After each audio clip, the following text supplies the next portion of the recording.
it's time. It is time for this video, and that is how I annotate my books, what I use to annotate, and do I annotate every book or do I only annotate certain books?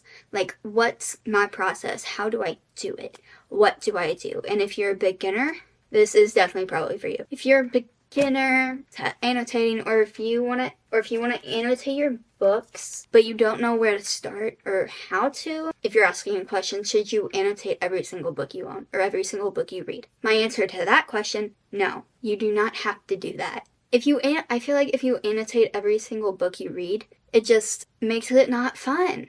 It will take the joy of annotating away. It will just make it seem like you have to annotate. You don't have to annotate a book if you don't want to. If you're not feeling like annotating, don't annotate. And there's many different ways to annotate, and that's what this video is. But it's also like how I annotate. You see this pile of books right here? Only 3 of them are annotated. Well, 1 is still in the process of being annotated. It's a book I've already read, and I think you already know which one that is.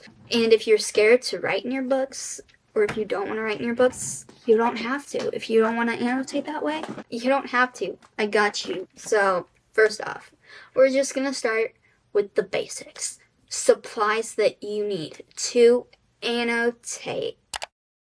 Step 1, a book. Obviously, you need the book. One thing that I really, really recommend, especially if you're going to do any underlining and you want the lines to be straight, is a ruler. Now, if you can freehand a straight line, by all means, don't get the ruler. But I really recommend a ruler. Now, I don't mean one that's like a big, giant ruler. No, this ruler. Well, a ruler like this, a small ruler. It folds. So, this is how you transport it. And heck, you can even use this as a bookmark to bookmark your spot if you want. And it's just so nice, and it's a cute little ruler. Now we have the other supplies. As you can see what this says, my brain has too many tabs open. Tabs. You need tabs. Sticky tabs, flags, whatever you want to call them, you need them.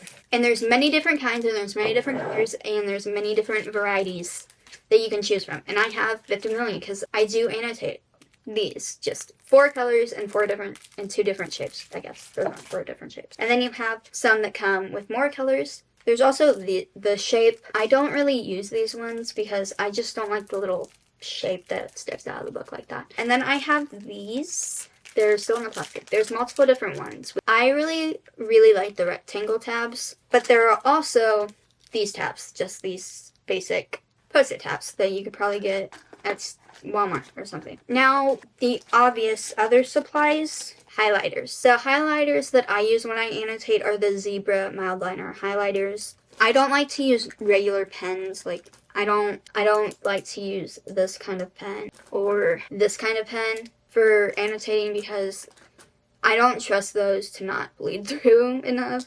Especially this one. What I've been using are these cute little cat pens, and they're the cat story pens. I've had a great experience with these ones, and they haven't been bleeding through at all. And now for those of you who are scared to write in your books, or you just don't want to write in your books, you can just tab it. Simply place some tabs in. If you want to write some notes, but you don't want to write on the book directly, these are your new best friend. And there's yellow, green, orange, pink, purple, and blue. So you can color code if you want. Like if it's a sad scene, you can use a blue.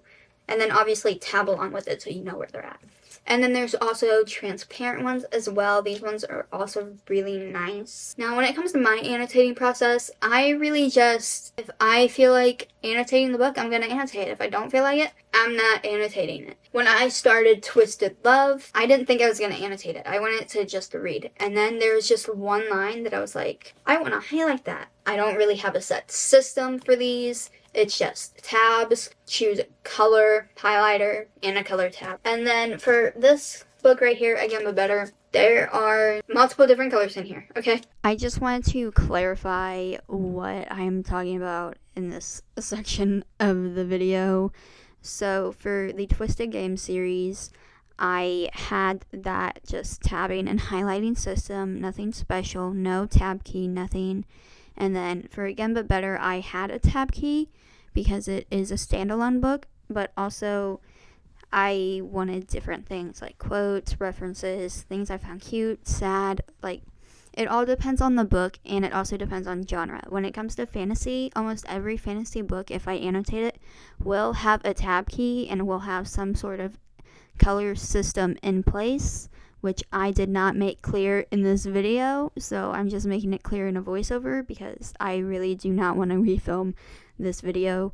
So if it's contemporary, the system can be different. If it's a series, it's probably just going to be a highlighting and tabbing, nothing special. If it's a standalone, it might have a tabbing system. Fantasy, it will always have a tabbing system, and probably same with sci-fi, because there's a lot more in fantasy and sci-fi to remember, like world building or important information to look back on, especially if it is a series. It just depends on the genre of the book and if it's a series or standalone. But you also don't have to annotate if you don't want to. That is really all I have for this video. I really hope you enjoyed it. I will see you in the next video. Bye.